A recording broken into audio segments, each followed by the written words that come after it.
Hello बच्चों, चलिए प्रश्न पढ़ते हैं। चित्रानुसार तीन ब्लॉक ए बी सी जिनके द्रव्यमान क्रमशः 1, 8 व 27 किलोग्राम है, एक अतन्य डोरी से जुड़े हुए हैं तथा चिकने तल पर गति कर रहे हैं। यदि T3 बराबर 36 न्यूटन है तो T2 है। तो आइए बच्चों, प्रश्न के लिए मुख्य उदाहरण की चर्चा करते हैं। न्यूटन की गति के द्वितीय नियम पर आधारित प्रश्न,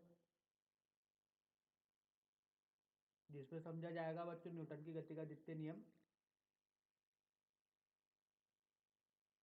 न्यूटन का द्वितीय नियम। तो देखिए बच्चों, न्यूटन का द्वितीय नियम बताते हैं कि जब किसी भी पिंड जिसका द्रव्यमान बच्चों m है, अगर इस पर एक बल लगाया जाता है तो इसमें एक त्वरण उत्पन्न होता है उसी दिशा में, बल की दिशा में। तो बच्चों, किसी भी पिंड पर लगने वाला कुल बल ये बराबर होगा बच्चों उस पिंड से संबंधित कुल द्रव्यमान और उस पिंड का त्वरण। तो बच्चों, जिस दिशा में त्वरण होता है उसी दिशा में बल लगता है बच्चों।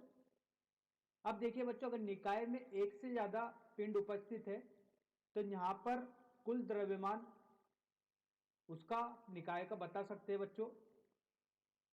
इस तरीके से बच्चों बता सकते हैं कि किसी भी पिंड पर लगने वाला कुल बल बराबर होगा कुल द्रव्यमान गुणा उस पूरे निकाय का त्वरण।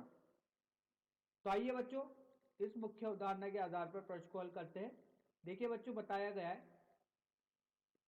कि T3 का मान बच्चों 36 न्यूटन है और बच्चों यह है 1 किलोग्राम, ये बच्चों 8 किलोग्राम और ये 27 किलोग्राम। इसको बच्चों M1 नाम देते हैं, इसको M2 नाम देते हैं और इसको M3 नाम देते हैं। अब देखिए बच्चों, इस पूरे को अगर एक निकाय मान ले, इसलिए ऐसा कर रहे हैं बच्चों क्योंकि इस पर एक बल कार्यरत हो रहा है।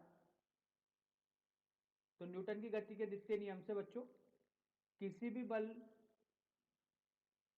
किसी भी निकाय पर लगने वाला कुल बल बराबर होगा कुल द्रव्यमान M1 धन M2 धन M3 और इस निकाय में उत्पन्न त्वरण, जो कि इधर की तरफ होगा A त्वरण।